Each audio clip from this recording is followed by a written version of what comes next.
Columbus police, along with Chief Kelly, summoned John T. Ward to his office to deliver heartbreaking news. His 19-year-old granddaughter had died under tragic circumstances. A special report from Pittsburgh detailed the grim fate of the unknown Columbus-colored woman who had taken her own life. With no family in Pittsburgh to claim her, Jessie was to be buried in a pauper's grave at the county's expense. In 1885, Catherine Kate Ward Wilkerson had been abandoned by her husband, leaving her to raise two children alone. Unable to cope, she was admitted to an insane asylum, and John T. Ward took in her daughters, Jessie and Effie, raising them as his own. Jessie was a bright but troubled young woman, restless and longing for something beyond the life she knew. At 17, she left John T. Ward's home in search of a new beginning. 2 years later, tragedy struck.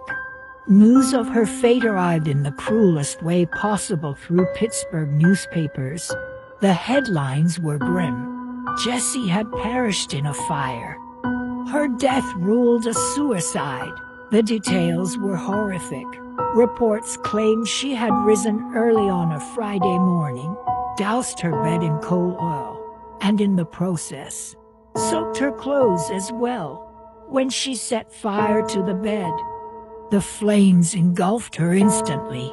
Her companion, a man named Rhodes Hiwarden, awoke in confusion and managed to escape without injury. A cousin had visited Jessie the day before her death, pleading with her to return home.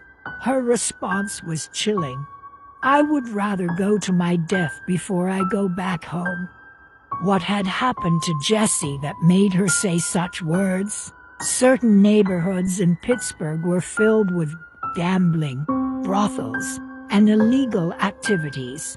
Jessie's cousin may have warned her about someone leading her into a life of exploitation or crime. Given that Jessie was found in the company of Rhodes Hiwarden, who mysteriously vanished after her death, there was reason to suspect he or others may have been involved in something sinister.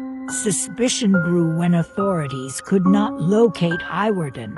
Had he fled in grief, or was he hiding the truth? Jessie had been visited at the hospital by another relative the morning after the fire.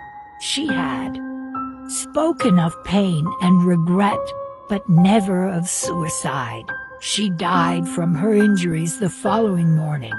A telegram instructed her grandfather on how to handle her remains. Despite his efforts, Jessie was ultimately buried in a potter's field, a nameless, forgotten resting place. Months later, John T. Ward passed away, his heart heavy with unanswered questions and unbearable grief.